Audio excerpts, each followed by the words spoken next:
Well, thank you very much. It's an honor to have a friend of mine because we went through this together and got along very well for my entire period of time.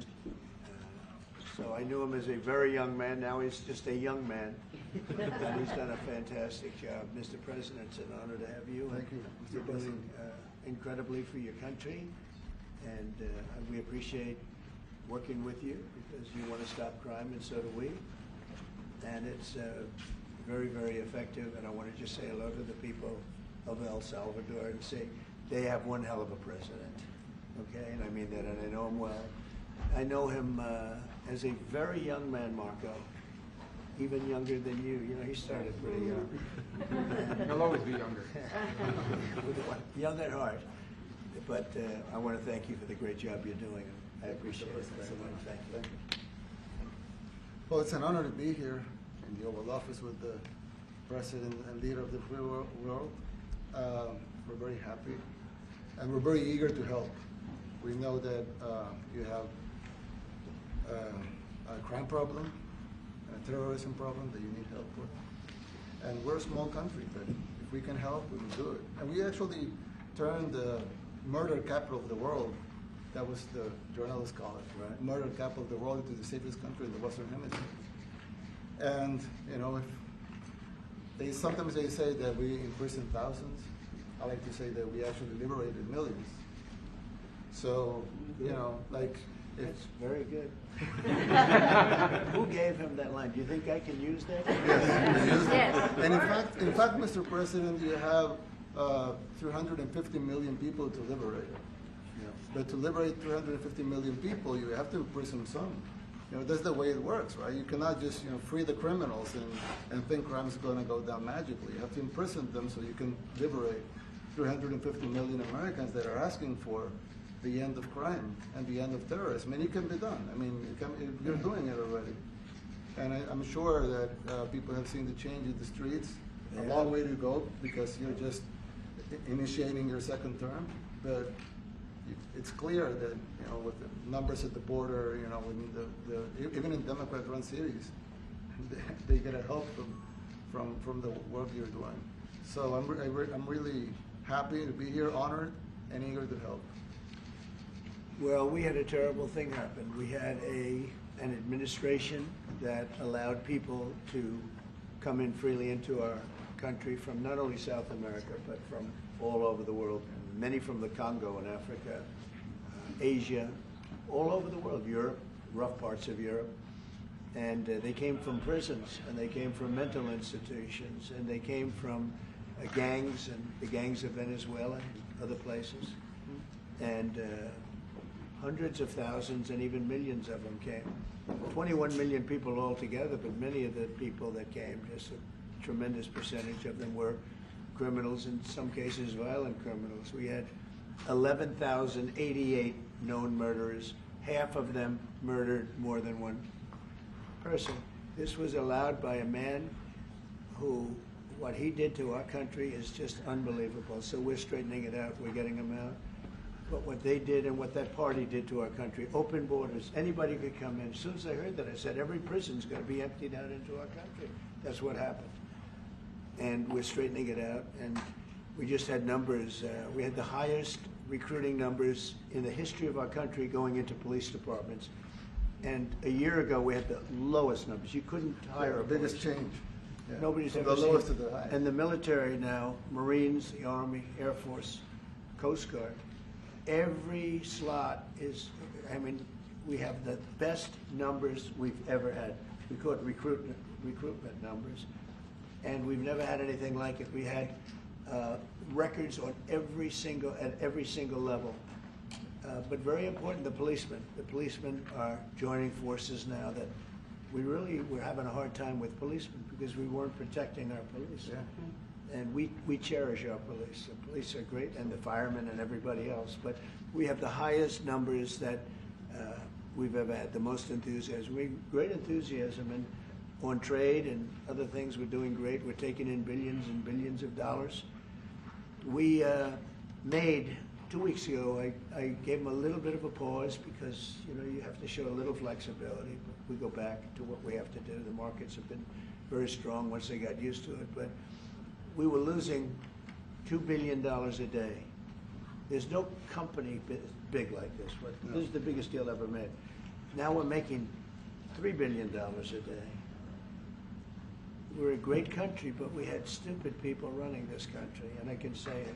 But what they've done to us at the border should never and can never be forgotten. It's a sin, what they did, and you are helping us out, and we appreciate it. Thanks. Thank you. Actually, what you're doing with the border is remarkable. It has dropped, what, 95%? It's incredible. As of this morning, 99%, 99.1% to be exact. Why are those numbers not in the media? Well, they get out with the fake news, like CNN over here doesn't want to put them out because they don't like putting out good numbers. They only like putting out because I think they hate our country, actually. Yeah, that's but it's a shame. You're right. Isn't that a great question? Why doesn't the media? Why don't they put out numbers? Yeah, 99%. I mean, it's crazy, right? We're doing it's great. It's a crazy turnaround. Christy, could you maybe say a couple of words about the border? How we're doing? It's just been absolutely phenomenal what a great leader can do. Clear direction. Our laws matter. We should only have people in our country that love us, and the Border Patrol and our ICE officers and law enforcement officers have done fantastic work. So we're proud of them. Now we just need to get the criminals and murderers and rapists and dangerous gang members and terrorist organizations out of our country. So, Mr. President Bukele, we thank you very much for your partnership. It has been wonderful for us to be able to have somewhere to send the worst of the worst and someone to partner with. And we'd like to continue that partnership because it's been a powerful message of consequences. Mr. President, you wanted people to know that there was consequences if you break our laws and harm our people and endanger families. And this is a clear consequence for the worst of the worst, that we have somewhere to put them. Thank you very much. Yeah, we even had this gang member from Venezuela, one of the ones you sent, and we interviewed him just to get some information, etc., from them. And he said, "Oh, well, I got arrested 6 times, but they released me the 6 times, so I should be released again." And then we said, "Well, what's the last thing you do?" And he said, "Well, I shot a cop in the leg, but I didn't kill him. I just shot him in the leg." And we're like, this guy was arrested 6 times here in the United States, 6 times. He was released 6 times, and in the he was released 5 times, and the last time he was sent to El Salvador, right? So he's not getting a release. But the last time he shot a cop, actually, and he shot him in the leg. So these are, like you said, there's something broken. It's the liberal establishment. But they're not running things anymore in this country, and we're run by, and I don't say conservative, I don't say anything, we're run by people with great common sense. Yeah, common sense. Because it's all common sense. Yeah. It's not liberal conservative, it's common sense. Exactly. And, do you allow men to play in women's sports? Do you allow men to box your women and box? Because I know you have a lot of boxing. That's violence. That's abuse of a violence woman. against women. It's abuse of a woman. Totally. But we have people that fight to the death because they think men should be able to play in women's sports. And some of those sports, it wouldn't matter much, but it still matters. But some of them are very dangerous for women. Some years ago, like we said, a decade ago or so, women rights movements were pressuring so that we enacted specific laws to avoid men abusing women. And I think those laws were great because there were a lot of men abusing women. But now some of the same people are trying to backtrack on that and actually trying to make new laws allowing men to abuse women in sports. So actually that doesn't make sense. It doesn't make sense. It's crazy. They have weightlifting records, right? Yeah. A woman gets up this way, she's incredible. A guy gets up and beats her by 100 pounds. What are you going to do? A record that hadn't been broken in 18 years. They put on an ounce, quarter of an ounce, eighth of an ounce for 18 years. Now they have a guy come up, ping. The whole thing is crazy. But they continue to fight. And I don't like talking about it because I want to save it for just before the next election. I said, my people, don't even talk about it because they'll change. And but I watched this morning, there was a congressman fighting to the death for men to play against women in sports. And you say to yourself, Why? What are they doing, right? What are they doing? But your country's not too big in that. No, of course not. We're big in protecting women. Good. Yeah. That's right. It's a very important form of protection, too. And as you can see, The most of my cabinet are women, so. That's impressive. Yeah, yeah. That's why you're And they're running. not DEI hires or anything. They They're can just be great too. at what they do. Right? That's right. This is very impressive. Yeah, This no. is a first. We've had women, but we've never had 3 of them right here. That's 4 and 3 And men. look who we have. You guys feel a little bit mistreated? That's good. I like it. We've been advanced. I've been very advanced in that regard too. We have Pam, who's been so Yes, I know. fantastic. And Christy, and the most powerful woman they see I anywhere. in the know, world. exactly. She's rated. They're all afraid of her. Susie Wells, they say, oh, she's tough. Yeah. Most powerful woman in the world, according to magazines. What do I know? Yes. But I think she probably is. Yeah, she probably is. You know, she probably is. Congratulations. And you know Stephen, who's done such a great job. We have great He's people. very famous too. But we love working with him. He really lets them have it, right? Yeah, exactly. There's no games. No. It's very good. He knows. Do you have any questions, please? President Trump? Go on, let's not start Mr. with President. CNN because they're just so Mr. President. wrong. Yeah, please. Yeah, thank you, Mr. President. You repeatedly mentioned last night that Russia's attack on Ukraine was a mistake. What is the exact mistake? And have you given Putin a deadline to actually move toward a ceasefire? The mistake was letting the war happen. If Biden were competent, and if Zelensky were competent, and I don't know that he is. We had a rough session with this guy over here. He just kept asking for more and more. That war should have never been allowed to happen. That war, I went 4 years and Putin wouldn't even bring it up. And as soon as the election was rigged and I wasn't here, that war started. There was no way that war should have been allowed to happen. And Biden should have stopped it. And you take a look at Putin. I'm not saying anybody's an angel. But I will tell you, I went 4 years and it wasn't even a question. He would never, and I told him, don't do it. You're not going to do it. And it was the apple of his eye, but there was no way that he would have done it. All you had to do is lower oil prices. If you lowered oil prices, Biden kept the prices so high because he made it impossible to get it. If you lowered oil prices, you would have never had the war. But you wouldn't have had it with me anyway. That war would have never happened. And I think it's a great abuse. So now what do? You get a country where 25% of its land is gone, and the best locations, where millions of people are killed. You know, you haven't reported accurately the death. And this was Biden's war, and I'm trying to stop it. And I think we're going to do a good job. I hope we're going to do it. They lose 2,500 young people a week, think on average. Now they're Russians and they're Ukrainians, but it's 2,000. We don't care. It's like whatever it is. Intolerable. They're not from your country. They're not from mine. But I want to stop it. 2,500. It's a killing field. It's like the Civil War. You take a look. I look at the satellite pictures. This should not be happening in our time. Of course, our time can be pretty violent, as we know. But that's a war that should have never been allowed to start. And Biden could have stopped it, and Zelensky could have stopped it, and Putin should have never started it. Everybody's to blame. Have you spoken to President Zelensky, sir, about his offer to purchase more Patriot missile batteries? Oh, I don't know. He's always looking to purchase missiles, you know. He's against, listen, when you start a war, you got to know that you can win the war, right? You don't start a war against somebody that's 20 times your size and then hope that people give you some missiles. If we didn't give them what we gave, remember, I gave them javelins. That's how they won their first big battle with the tanks that got stuck in the mud, and they took them out with javelins. They have an expression that Obama at the time, Obama gave them sheets and Trump gave them javelins. But just something that should have never happened. It's a really shame. The towns are destroyed. Towns and cities are, you know, largely destroyed.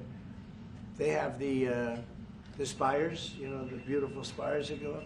They say they were the most beautiful in the world in Ukraine for whatever reason, but the most beautiful in the world, they're mostly laying on their side, shattered and broken. And most importantly, you have millions of people dead. Millions of people dead because of 3 people. I would say 3 people. Let's say Putin, number 1, But let's say Biden, who had no idea what the hell he was doing, number two, and Zelensky. And all I can do is try and stop it. That's all I want to do. I want to stop the killing. And I think we're doing well in that regard. I think you'll have some very good proposals very soon. Last question, sir. Have you attributed a motive, sir? Have you attributed a motive through the FBI investigation behind the attack on Governor Josh Shapiro over the weekend? No, I haven't, but the attacker was not a fan of Trump, I understand, just from what I read and from what I've been told. The attacker basically wasn't a fan of anybody. It's probably just a whack job. And certainly a thing like that cannot be allowed to happen. Is your good relation with President Bukele the best guarantee that this time you won't terminate the temporary I have protected a status? great relationship with this man. I have the best relationship with him. We've known each other. I've known him since he was a very young man, as I said, very, very young, and I was impressed. I said, look, this guy is, in fact, you sort of look like a teenager. You look like a teenager. I said, what kind of a country is this? He grew up well in the last 5 years. Do you support extension for nationals of El Salvador under I temporary support protected him. status? Do you plan to ask Let's hear the question from this very low-rated anchor at CB. Thank you, President Trump. Do you plan to ask President Bukele to help return the man who your administration says was mistakenly deported? The man who was mistakenly deported to El Salvador? Well, let me ask Pam, would you answer that question? Sure, President. First and foremost, he was illegally in our country. He had been illegally in our country. And in 2019, two courts, an immigration court and an appellate immigration court, ruled that he was a member of MS-13 and he was illegally in our country. Right now, it was additional paperwork had needed to be done. That's up to El Salvador if they want to return him. That's not up to us. The Supreme Court ruled, President, that if, as El Salvador wants to return him, this is international matters, foreign affairs, if they wanted to return him, we would facilitate it, meaning provide a plane. So will you return him, President And Bukele? you are doing a great job. Thank you. Stephen Miller, wait a minute. Can you just also respond to that question? Because, you know, it's asked by CNN, and they always ask it with a slant, because they're totally slanted, because they don't know what's happening. That's why nobody's watching them. But would you answer that question also, please? Yes, gladly. So, as Pam mentioned, there's an illegal alien from El Salvador. So, with respect to you, he's a citizen of El Salvador. So, it's very arrogant even for American media to suggest that we would even tell El Salvador how to handle their own citizens as a starting point. As two immigration courts found that he was a member of MS-13. When President Trump declared MS-13 to be a foreign terrorist organization, that meant that he was no longer eligible under federal law, which I'm sure you know, you're very familiar with the INA, that he was no longer eligible for any form of immigration relief in the United States. So he had a deportation order that was valid, which meant that under our law, he's not even allowed to be present in the United States and had to be returned because of the foreign terrorist designation. This issue was then, by a district court judge, completely inverted, and a district court judge tried to tell the administration that they had to kidnap a citizen of El Salvador and fly him back here. That issue was raised to the Supreme Court, and the Supreme Court said the district court order was unlawful, and its main components were reversed 9-0 unanimously, stating clearly that neither Secretary of State nor the President could be compelled by anybody to forcibly retrieve a citizen of El Salvador from El Salvador, who again is a member of MS-13, which, as I'm sure you understand, rapes little girls, murders women, murders children, is engaged in the most barbaric activities in the world, and I can promise you, if he was your neighbor, you would move right away. So you don't plan But to the ask for Supreme any Court is help to get asking him back? to. And that- what was the ruling that your in position? the Supreme Court, Steve? Was it 9-0? Yes, it was a 9-0 In our favor. in our favor against the district court ruling, saying that no district court has the power to compel the foreign policy function of the United States. As Pam said, the ruling solely stated that if this individual, at El Salvador's sole discretion, was sent back to our country, that we could deport him a second time.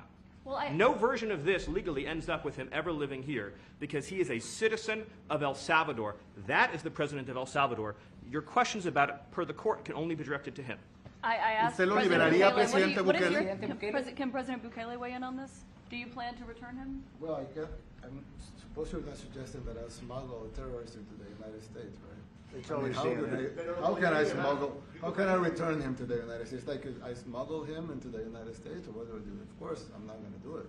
It's like, I mean, the question is preposterous. How can I smuggle a terrorist into the United States? I don't have the power to return him to the United States. So you can release him inside El Salvador. Yeah, but I'm not releasing. I mean, we're not very fond of releasing terrorists into our country. I mean, we just turned the murder capital of the world into the safest country of the Western Hemisphere, and you want us to go back into releasing criminals so we can go back to being the murder capital of the world? No, that's not going to happen. Well, they'd love to have a criminal, released into our I mean, there's a So fascination. They would love it. Yeah. They're sick. These are sick people. Marco, do you have something to say about Yeah, I mean, Stephen outlined it. I don't understand what the confusion is.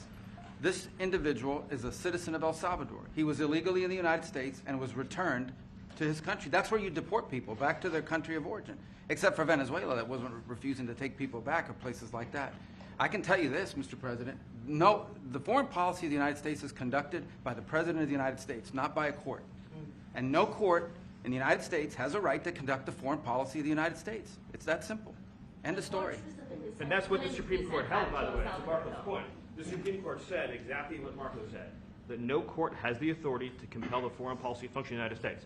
We won a case 9-0, and people like CNN are portraying it as a loss, as usual, because they want foreign terrorists in the country who kidnap women and children. But President Trump, his policy is foreign terrorists that are here illegally get expelled from the country, which, by the way, is a 90-10 issue.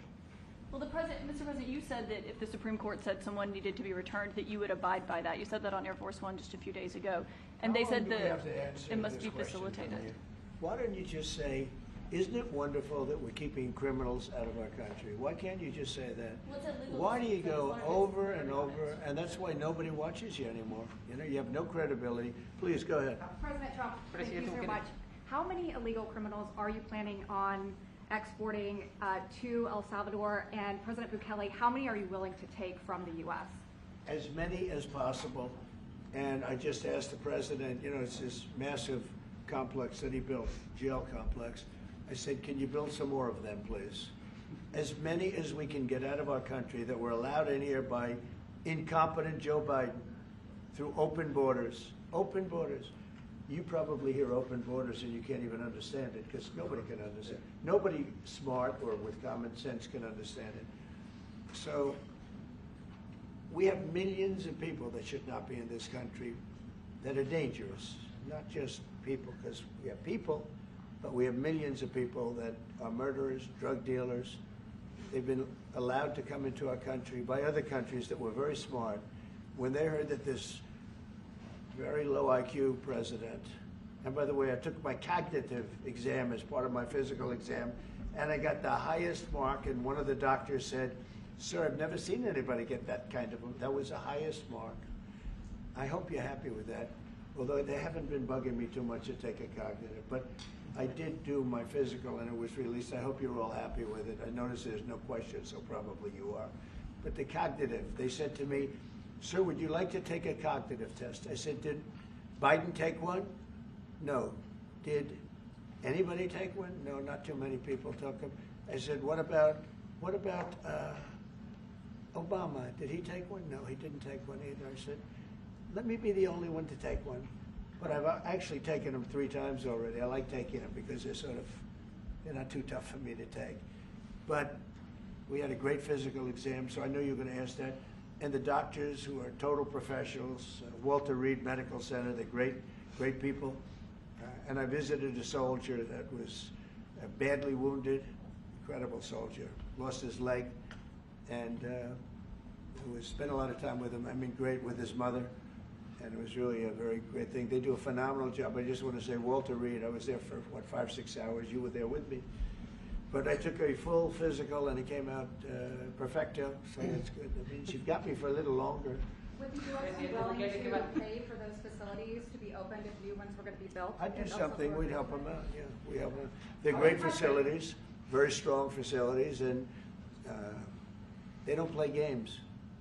I'd like to go a step further. I mean, I say I said it to Pam, I don't know what the laws are, we always have to obey the laws, but we also have homegrown criminals that push people into subways, that hit elderly ladies on the back of the head with a baseball bat when they're not looking, that are absolute monsters. I'd like to include them in the group of people to get them out of the country, but you'll have to be looking at the laws on that, Steve, okay? How essential is it for you guys to be locking up these prisoners? And do you think more presidents should follow suit like you guys as far as taking a hard stance on crime here in the United States? Oh, I do. I think everybody has to. I mean, the president said it better than anybody. He said, you know, you have liberty and you have to have liberty, but to have liberty, not everybody is going to be good. And, you know, some are bad because they're sick. They're mentally deranged. They're bad. Why do you Then you have to take them, if you're going to have a country, you're going to have to take those people out. And we've been doing that. But this was like an unforced error, they would call it, where we had people that may hate our country, or maybe they're just stupid people. I think they're probably stupid people more so. A lot of people said they did it for the vote. But I did better with Hispanic people than they did, because they always use Hispanic. I did better. You people love me. I saw my poll numbers in your country up through the roof, right? 91%. Some people think they do it for the vote. But they don't have to do it for the vote. They cheat, you know, they're professional cheaters. That's about the only thing they do well. So we just have had a great relationship, and it's become bigger because of a strange thing that happened. You know, I came back. We had no war in Ukraine. We had no war we had no October 7th Middle East problem. We had nothing. We had no inflation. We didn't have the Afghanistan most embarrassing moment in the history of our country. The Afghanistan, not withdrawing, because I would have been out. You know, I had it all set to bring people out with dignity and pride. That was the worst, most embarrassing moment in the history of our country, Afghanistan. We didn't have any of that. You wouldn't have had the war with Russia, Ukraine. You wouldn't have had the Middle East problem because Iran was broke. They had no money because we had secondary sanctions on and lots of other sanctions. And now every single thing, got a problem with Iran, but I'll solve that problem. That's almost an easy one. We got to solve a war that should have never started, Ukraine and Russia, and we'll get that solved. And we have to solve problems, and we already solved inflation. You know, if you look at the numbers are incredible, actually. Stock market's up, and we're not letting other countries take advantage of this country like they have for the last 40 years. So thank you very much. You have a question, please? Yes, Mr. President, thank you so much. You scored another major investment win this morning when NVIDIA pledged to build its AI supercomputer, the first time ever, right here in the United States. Thank you. That's a question I like. That's true. What is your reaction to this announcement, sir, and how will this positively benefit Americans across the entire country? Well, it's one of the biggest announcements you'll ever hear, because NVIDIA, as you know, controls that almost the entire sector, which is one of the most important sectors in the world, between chips and semiconductors and everything else. And they're the biggest. And the other biggest we already have coming in and spending $300 billion, as you know. They announced 2 weeks ago. But NVIDIA is so highly respected. And this was an announcement that a lot of people, I knew it was going to happen, but not to the extent that it happened. It's big. And the reason they did it is because of the election on November 5th and because of a thing called tariffs. As I say, the most beautiful word in the dictionary. After love, God, relationship. The press actually hit me and said, tariff is the most beautiful word in the dictionary. What about family, love, God? So I got hit even on that. Do you understand? I said, okay. So now I say it's my 5th most favorite word because they get you on anything. But that NVIDIA, it's one of the great companies of the world, modern, super modern companies, controls segments that nobody, you know, sort of controls the world in a sense, and they're coming in here in the biggest way with hundreds of billions of dollars. Not like millions of dollars, hundreds of billions of dollars, and I'm honored by it. And I want to thank Jensen and all of the people that we deal with. They're great people, they're brilliant people. And without tariffs, they wouldn't be doing it. Thank you very much. Are Yeah, please. you considering additional sanctions against Russia after their latest attack? And do you have an update on the rate and when you might announce Well, I semiconductor already have tariffs? sanctions on Russia. I put them there. If you remember, Nord Stream 2, that's the big pipeline that goes through Europe. I stopped it. That's Russia's pipeline, the largest pipeline, I think, in the world, goes to Germany. And I stopped it. And when Biden came in, he approved it. And then they say, oh, I'm friendly with Russia. No. Putin said, you know, if you're my friend, I'd hate to see you when you're my enemy. I stopped the biggest economic job they ever had. I stopped it cold, right? It was dead. You know that, right? And Biden came in and he immediately approved it. What was that all about? And it's a pipeline that takes care of a lot of the needs. Now, you know, it was a very controversial thing, but I stopped it, and Biden approved it. Question? On tariffs, No, not can you. update- Not update today on potential semiconductor tariffs and potentially pharmaceuticals. What? Semiconductor tariffs and potentially pharmaceuticals. Any update on Pharmaceuticals, that? we're going to do. We don't make our own drugs, our own pharmaceuticals. We don't make our own drugs anymore. The drug companies are in Ireland and they're in lots of other places, China. And all I have to do is impose a tariff. The more, the faster they move in. The higher the tariff, it's very simple. It's inversely proportional. The higher the tariff, the faster they come. And yeah, we're going to be doing that. That's going to be like we have on cars. We have, as you know, a 25% tariff on cars. We have a 25% tariff on steel and aluminum. And that's what that category fits right now. Do you have a percentage in mind and a timeline? I have a timeline, yeah, not too distant future. We're doing it because we want to make our own drugs. We're doing it because we want to make our own steel and aluminum, lumber, other things. And they're all coming in. We have record numbers, $7 trillion. Since I announced, like a month and a half ago, since I came in, we have over $7 trillion being invested in the country. We didn't have $1 trillion. We didn't have $500 billion for some of these guys. They didn't know what the hell they were doing.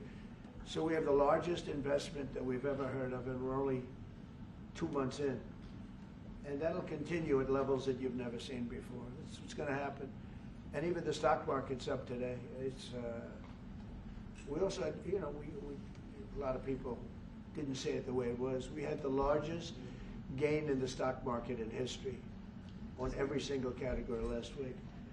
That was a nice game because we were getting a little hit because people didn't understand the power of our our country economically if you use it right. Do you have something to say on that, JD? Yes, sir. I mean, look, for 40 years we have lost manufacturing capacity. Workers have seen their wages stagnate. And some of the most critical things that we need, from the pharmaceuticals, the drugs that we give to our children, the antibiotics that we give to our kids, to the weapons that we actually need to fight a war, if God forbid we had to fight a war, we don't make enough of that stuff. And so President Trump ran explicitly on changing that. Yes, as the president mentioned, it caused a little bit of disruption in the market, but I actually think over the long term, workers are going to benefit, stocks are going to go up, American businesses are going to benefit as we reinvest and reindustrialize our country. And the auto workers and the Teamsters and all of the unions, you know, not traditionally Republican, but I'm winning those unions by, we're up 40, 50 points on the Democrats. They're losing everything. They're losing everything because they just have policies that are not believable. They fight for policies that are 5% popular, and nobody knows who the 5% are. I mean, nobody can find the 5%. But if you go back to Ohio, and by the way, we have the great championship team from Ohio coming in today, right? Very big day. And that's going to be a little bit later. And that'll be, if you want to stick around, I'll introduce you to some nice people. You'll see some very large people, right? You'll see some people that even you have not seen people like this. These are big, these are 6'7", 380 pounds with no fat. Okay, that's pretty good, right? But the team, the national championship team, is being honored today at the White House, so that'll be exciting. If you're around, you want to stay around, I'll have you up there. You can tell them all about your prison, how you have to behave. When you're in prison. Mr. Okay. How Who else? temporary are those exemptions on electronics? Go ahead, please. Yeah, you said yesterday that you're making a decision on Iran very quickly. What do you mean by that? Is that a decision to strike Iran? Solve their problem very quickly. Iran wants to deal with us, but they don't know how. They really don't know how. We had a meeting with them on Saturday. We have another meeting scheduled next Saturday. I said, that's a long time. You know, that's a long time. So I think they might be tapping us along. But Iran has to get rid of the concept of a nuclear weapon. They cannot have a nuclear weapon. He can't have a nuclear weapon. Nobody can have. We can't have anybody having nuclear weapons. You know, we can't have nuclear weapons. And I think they're tapping us along because we're so used to dealing with stupid people in this country.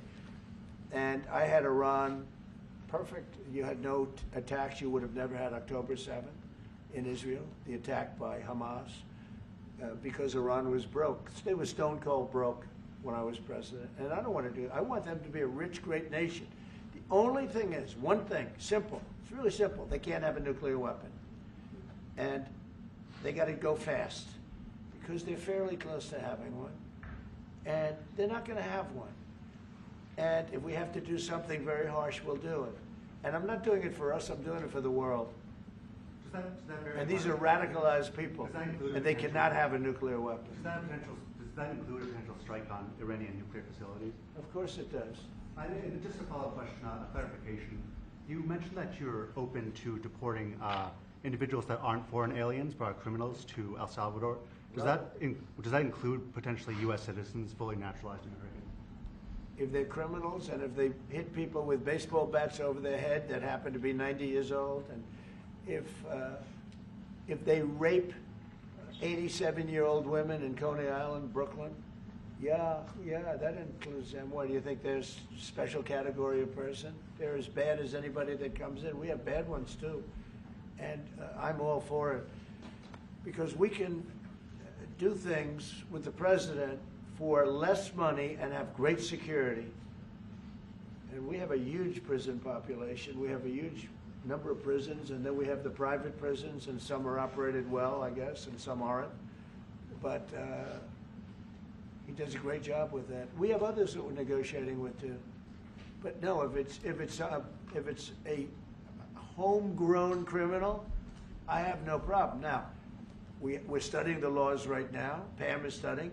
If we can do that, that's good. And I'm talking about violent people. I'm talking about really bad people. Really bad people. Every bit as bad as the ones coming in. And I made the statement when I heard about this a long time ago now, 4 years ago. When I heard that this guy was having open borders, I said every single criminal from all over the world is going to be dumped into our country. And that's what happened. The jails of the Congo were emptied out. The jails of Venezuela were emptied out. And you know what happened? Their crime went way down. But now Venezuela has other problems. You know what the problem is? They have no money. Yeah. Because I shut off their oil, and we put secondary tariffs because they're not doing what's right over there. They know what to do. We spoke to them. I spoke to them. They know what to do. But they have no money. Venezuela has no money. But Iran had no money. And Iran behaved so beautifully. And then Biden took all those secondary tariffs and tariffs on. I told China, you can't buy oil. If you buy oil from Iran, China, I told it to President Xi, then we no longer want you to do business with the United States of America. And those ships disappeared from that harbor so quickly. China. Get along great with China. Are the talks with Iran productive? Do you want to continue that? What? The talks with Iran, do you believe those are productive? Do you want to continue that? I think Iran could be a great country as long as it doesn't have nuclear weapons. If they have nuclear weapons, they'll never get a chance to be a great country. They will never get a chance. It won't even come close. Sir, on tariffs. Yeah. Yeah, thank you. Yesterday you mentioned short-lived product exemptions. Which specific products are you considering, and how long is short-lived? Weeks, months? I'm looking at something to help some of the car companies where they're switching to parts that were made in Canada, Mexico, and other places, and they need a little bit of time because they're going to make them here, but they need a little bit of time. So I'm talking about things like that. What about any Apple products, other cell phones? Look, I'm a very flexible person. I don't change my mind, but I'm flexible. And you have to be. You just can't have a wall and you'll only go. No, sometimes you have to go around it, under it, or above it. There'll be maybe things coming up. I speak to Tim Cook. I helped Tim Cook recently, and that whole business. I don't want to hurt anybody. But the end result is we're going to get to the position of greatness for our country. We're the greatest economic power in the world if we're smart. If we're not smart, we're going to hurt our country very badly. We lost with China over the Biden years trillions of dollars on trade. Trillions of dollars. And he let them fleece us. And we can't do that anymore. And you know what? I don't blame China at all. I don't blame President Xi. I like him. He likes me. I mean, who knows? Who the hell cares? Do you have any updates on talks But you know with what? China? What? Do you have any updates with talks with China? No, let me just tell you this. I don't blame China. I don't blame Vietnam. I see their meeting today. Is that wonderful? That's a lovely meeting. They're meeting, like trying to figure out how do we screw the United States of America. Don't forget, the European Union was formed to do just that. The European Union was formed to hurt the United States and on trade. And they get us on NATO because they don't pay their bills. But now, since I got involved, they have been paying their bills. I took in over $600 billion for NATO. Nobody took in anything. I mean, they were all delinquent. They had 8 nations out of 28 paid their bills. The rest of them were way delinquent. And I said, if you don't pay your bills, we're not going to protect you anymore. And the money poured in over 600. The Secretary General last week made that statement. He said, I've never seen anything like it. We couldn't get anybody to pay because the United States was footing the bill for NATO. Well, we got hurt there, and we got hurt on trade, likewise, European Union. And they've got to come to the table. And they're trying to. They're trying to. But the European Union has taken terrible advantage. They don't take our food products. They don't take our cars. We have millions of their cars, BMW, Volkswagen, Mercedes-Benz, many others. They come in by the millions. They don't take, there are no Chevrolets in Munich, I can tell you that. I said to Angela Merkel when she was there, as she was letting millions of people infiltrate Germany, which was not so good from, we would call them illegal immigrants, but she made them legal. But I said to her, and I get along with her very well, I said, how many Chevrolets do we have in Munich or Frankfurt? Why, none, Donald, none. I said, you're right. And yet we take in millions and millions of cars. No, those days are over. Okay, thank you very much, everybody. Thank you, President. Thank you, President. Thank you, guys. Mr. President, do you have any comment on the FTC's case against Meta and Mark Zuckerberg? Thank you, Press. Thank you, Press. Thank you, Nayib. Thank you. Thank you, Press. Let's go. Let's go. Thank you. Let's go.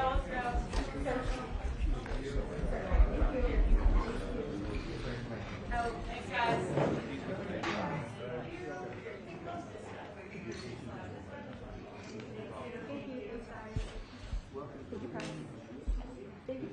Keep coming. Keep coming. Keep coming. Keep going. Thank you. Thank you. Thank you. Thanks, guys.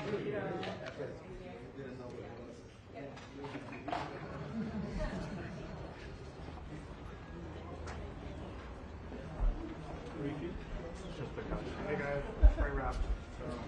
Just the cuts. Close to 9.